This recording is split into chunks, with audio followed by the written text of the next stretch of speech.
l'accueil et la vie en entreprise. Alors mon ressenti lors de l'embauche de Clarisse, j'en ai des frissons, c'était un moment énorme, un moment de satisfaction, de joie. On m'a appelé, on m'a dit, écoutez, finalement, on va faire un test avec Clarisse, on va la prendre, on va lui faire un contrat de 3 mois. C'est plein de choses parce que c'est des petites heures de travail mises les unes derrière les autres, c'est toute une chaîne qui s'était construite et on arrive au bout et Clarisse voit le bout du tunnel. C'est grâce à lui j'ai trouvé mon travail que j'effectue aujourd'hui. Souvent, il venait me rendre visite. Il venait me motiver toujours. Comment ça se passe bien. Tu aimes le travail, ils sont gentils avec toi. Avant, je ne disais pas. Avant, on ne se comprenait pas. Parce que j'étais tout seul à mon coin. Après, des temps, ça passe. Il commençait maintenant à me comprendre. Tout le temps, il me disait, Clarisse, il faut se communiquer, il faut parler. Si tu as un souci comme ça, il faut parler. Les conditions nécessaires, je crois qu'il y a un préalable. Je crois qu'il faut d'abord faire une information et sensibiliser les équipes, les collaborateurs, les encadrants. Ensuite, après, il faut bien sûr mener un travail avec les acteurs qui ont en charge l'insertion.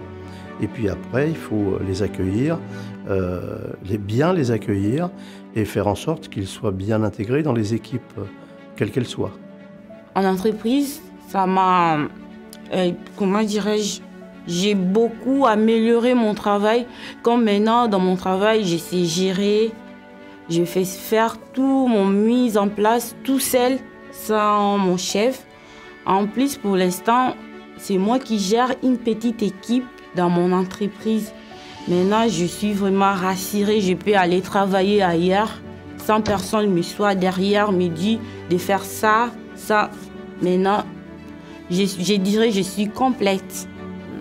Je pense que Clarisse a beaucoup progressé quand elle a eu un peu plus d'expérience, de connaissances et de repères dans l'entreprise, qu'elle a compris qu'elle avait une vraie place. Donc ça, c'est un élément important. Donc à un moment donné, elle s'est trouvée à avoir plus de responsabilités progressivement et on a pu voir une personne qui a pris davantage en charge son parcours dans l'entreprise, qui a su prendre des initiatives.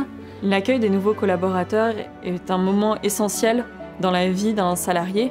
Ainsi, du temps doit lui être accordé.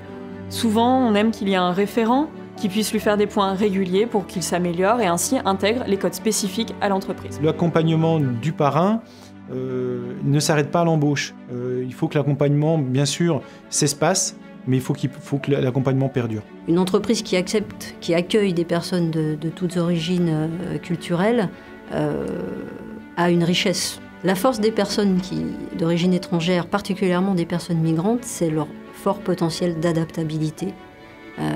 Et c'est une réalité qui se décline dans l'entreprise comme dans la société. C'est souvent des personnes qui vont réussir à s'adapter, comprendre assez vite les codes et les contraintes et qui vont apporter une richesse forte de ce point de vue-là. Plus de 25 ans que le groupe a une politique de promotion de la diversité. Alors, bien sûr, c'est une politique avec des engagements et puis en même temps aussi avec des actions, avec des partenaires, avec des outils et avec de la formation de l'ensemble des strates de l'entreprise et des parties prenantes. Une entreprise qui engagera une personne d'origine étrangère aura recruté selon des compétences et aura respecté les règles de non-discrimination. De plus, en ayant au sein d'une équipe des compétences, des expériences différenciées, cela pourra enrichir le travail et permettre de l'innovation. La volonté de l'entreprise, c'est de s'intéresser et de s'adresser à un public large et de recruter des personnes d'horizons et d'origines différentes. Les migrants font partie des publics qui nous intéressent et qui sont aujourd'hui des personnes qui peuvent travailler dans les entreprises françaises pour peu qu'on les accepte et qu'on accompagne leur intégration dans l'entreprise.